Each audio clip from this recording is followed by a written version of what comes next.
Hi again, everyone. We had a wonderful virtual gathering this morning where about 150 parishioners joined in a Zoom service.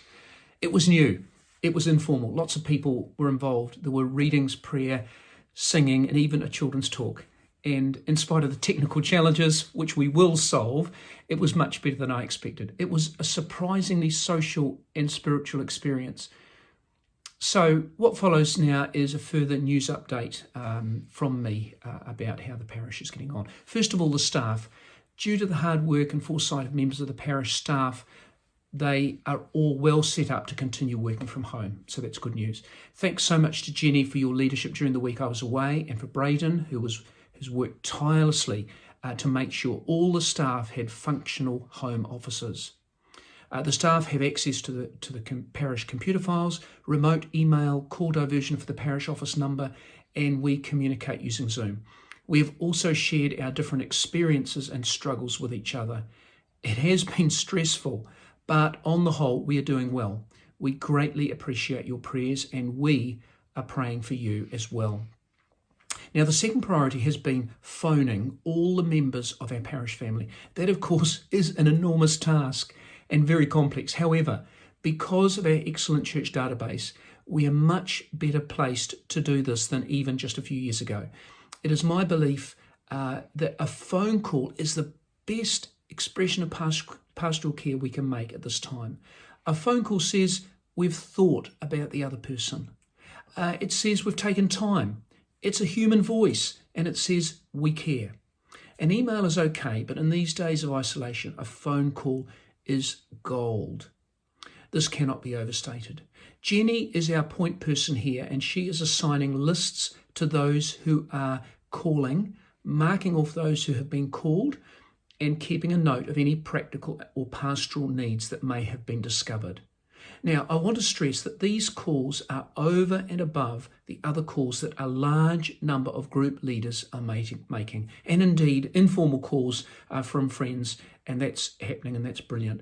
But it's better to overdo the calls than to underdo them. That's my firm belief. My third priority was to get my own communication sorted out, and I've learned how to use Zoom, purchase a license, and set myself up to lead worship from the computer, which is really weird. I've also had to learn how to make a video of myself and to update the parish website. Now, I had some rudimentary knowledge of these tasks, but have been forced to become more proficient. So thanks again to Braden, Ramsell and Andrew Wright. You have been fantastic. I don't know what we would have done without you. So I've also been involved in diocesan discussions with the bishop, and also had a chapter meeting last week. The cathedral has significant challenges, and I want to support the bishop and Dean Lawrence as much as I can. And finally, there are slightly longer term issues which I have been addressing with the wardens. We will have a parish strategy meeting this week and a vestry meeting a little later.